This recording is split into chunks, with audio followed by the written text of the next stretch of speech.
This is Valentin Schütz, whose app Granda reached 1 million ARR after a life-saving pivot from a former recruitment platform into a culinary innovation hub, becoming the #1 community for chefs to share their culinary innovations. And all that within just 11 months. And I got on a call with him to ask them exactly how they did it, the story behind the company, and what led to the life-saving pivot.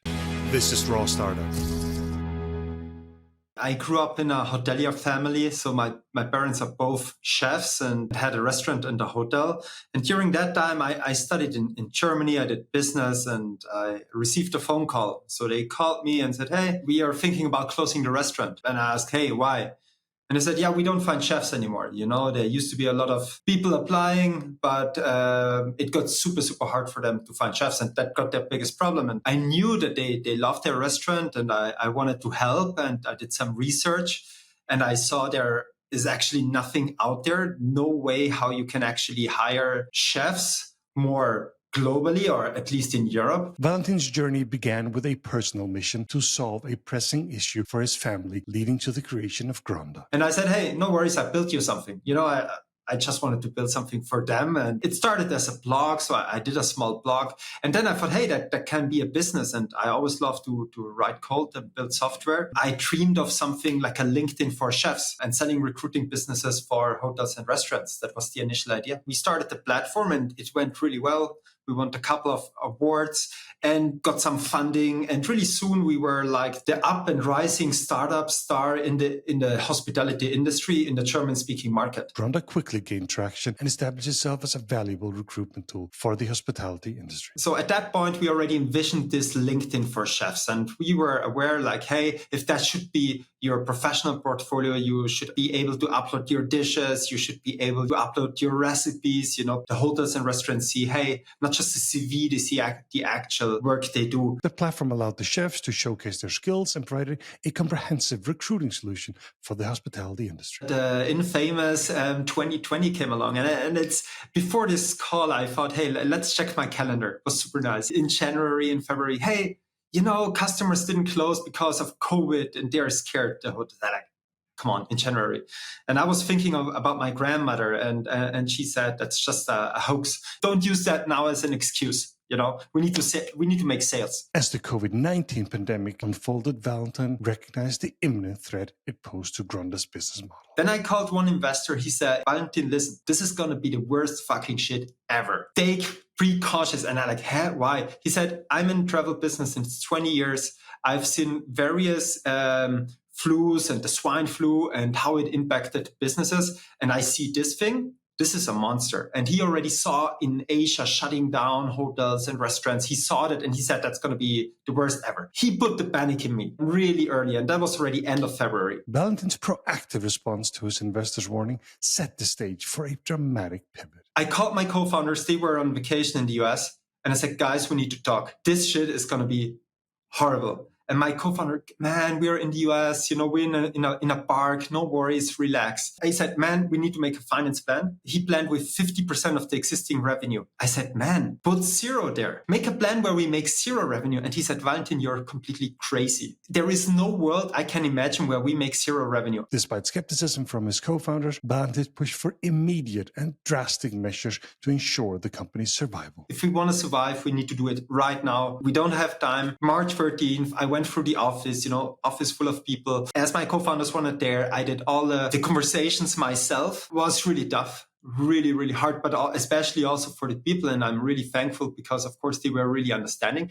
But long story short, March 14th, office was empty and we had like less than half of our people left. That was the situation. The swift and painful decision to downsize was a crucial step in stabilizing the company during the crisis. I got the team together, the remaining team. It was clear to us that we can't make money with hotels and restaurants because they don't have money. We can't provide them another product. But what we saw on the platform is actually the chefs, they posted more than ever before. We had the highest activity ever at that period of time. Like, wow, people seem to really like to share their recipes and watch recipes. And what happens if we put a paywall in front of it? You know, just a paywall or start a premium membership. First you get a nice badge in your profile, and we put some recipes behind a paywall, and we introduced that just as it took 1 week to implement. By observing user behavior on the platform, Valentine identified a new revenue stream that leveraged the increasing activity of chefs and their desire to share their work. We thought maybe chefs are ready to pay for other chefs' recipes. To be honest, it was just, we thought, okay, we do that until the recruiting market is coming back.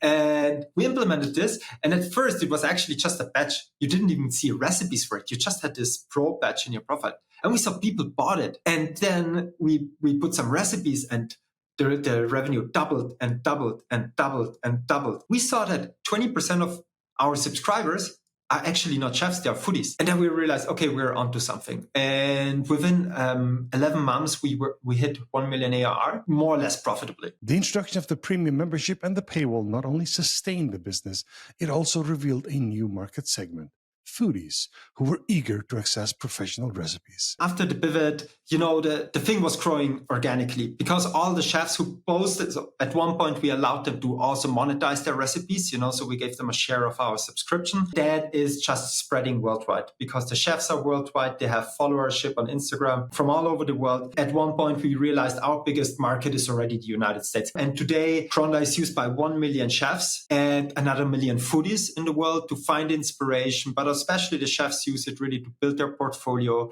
to showcase their work, to find opportunity, but also they use it in Michelin star restaurants to build their new menu. So if you want to cook at home like a chef and you want to see the recipes, what they actually cook in those restaurants, Grondr is the place to go. The bold pivot to a new business model and the support from the investors were crucial in transforming Grondr into a thriving global platform. If you want to build like a global brand, if you want to be successful globally, also as a European, you need to spend time in the US. And that's the reason why I'm here. I mean, New York is the capital of food. You have 60 Michelin star restaurants in a radius of 20 kilometers.